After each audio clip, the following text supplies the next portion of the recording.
Hi guys, welcome back to Prospect Channel TV. Thank you very much for always coming out here. May God bless you all.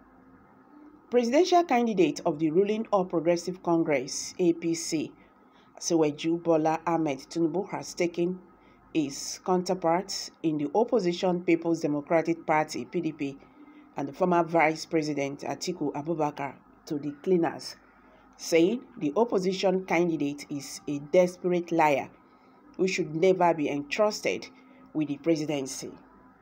Tinubu was reacting to an Arise television interview held on Friday in which Mr. Abubakar addressed a lot of issues, including a claim that he fell out with Tinubu in 2007 because he, Atiku, was opposed to a Muslim presidential ticket. In response to a question on his thoughts on the Muslim presidential ticket of the APC, Atiku said, "My fundamental disagreement with Asiwaju since 2007 was on the issue of Muslim ticket.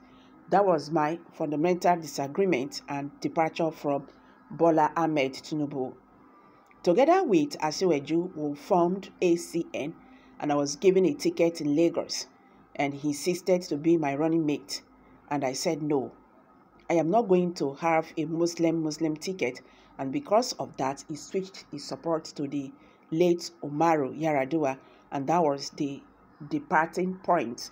And of course, it is also a fact that when Buhari emerged in Lagos in 2015, that I also opposed a Muslim ticket. I opposed it, and my opposition actually reinforced the decision of President Muhammadu Buhari to pick a Christian running mate. So I have all along opposed that. I don't believe in that. I don't believe it is right for a country like Nigeria that is multi-ethnic, multi-religious, that there should be balancing of interest, whether religious or otherwise. Asked whether the choice of Senator Kasim Shettima as Tinubu's running mate would not damage his Atiku's chances in the Northeast, the PDP candidate said, "Certainly, prospects are much higher. If you know the composition of the Northeast, you have Borno and Yobe. These are essentially two Kanuri states when you have the other states which are essentially Hausa Fulani. So even if people are going to vote on that basis, I think I have a more favorable support from the Northeast."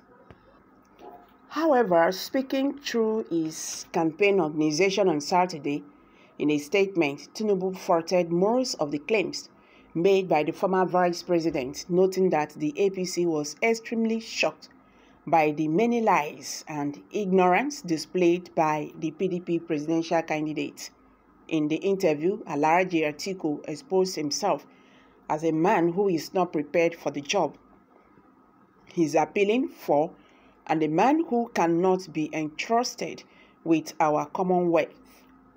He was flippant in his response to important questions about his record of service and how he made money while serving in customs. He muddled up facts and exhibited befuddling absence of mind, Tinubu said, through the director media and communication of his campaign organization, Mr. Bayo Onanuga, stating that the APDP candidate bungled the interview. Tinubu also described him as lawbreaker. He said, "PDP candidate is a lawbreaker." It was most shocking. Atiku admitted that he cheated the system for decades and engaged in gross misconduct as a government worker, as a customs officer at the Idiri-Ikori border. Atiku revealed that he ran a commercial tax service, claiming there is no law stopping public officers from doing business in Nigeria. He punched harder, claiming there is no conflict of interest in doing so. We found this to be untrue.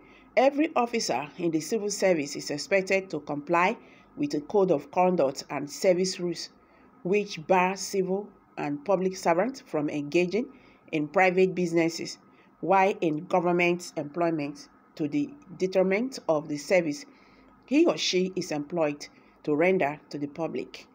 The 1999 Constitution further codifies this in Part 1, the 5th Scheduled Section of 2b in brackets. It says, a public officer shall not expect whether he is not employed or full-time base engaged on participant in the management or running of any private business, profession or trade.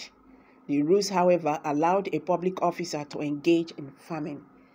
We wonder which rule or which law Atiku was relying upon for his gross misconduct as a public officer. It is our considered view that Atiku gamed the system all through his career in public service, accumulating in his funding of the inter-logistics along with late Shehu Yar'Adua and some Italians, even while he was still in the employment of the Nigerian Customs Service. He said Atiku also has a poor knowledge of key sectors of the economy, adding that we also found it surprising that the PDP presidential candidate does not know the contribution of oil and gas industry to Nigerians' GP. He claimed the sector represents 20% of our national GP, whereas it is below 10%. It is still falling owing to the growth of non-oil sector under the current All Progressive Congress-led administration of President Muhammadu Buhari. False data from Egypt, Atiku Abubakar wanted to impress his audience with his supposed knowledge of international affairs. He ended up embarrassing himself with false data he cited from Egypt. We found his claim that Egypt has 2 million police officers on the street to be untrue. Various sources put the number at about 500,000 for a population of 104 million and not 80 million as falsely claimed by Atiku.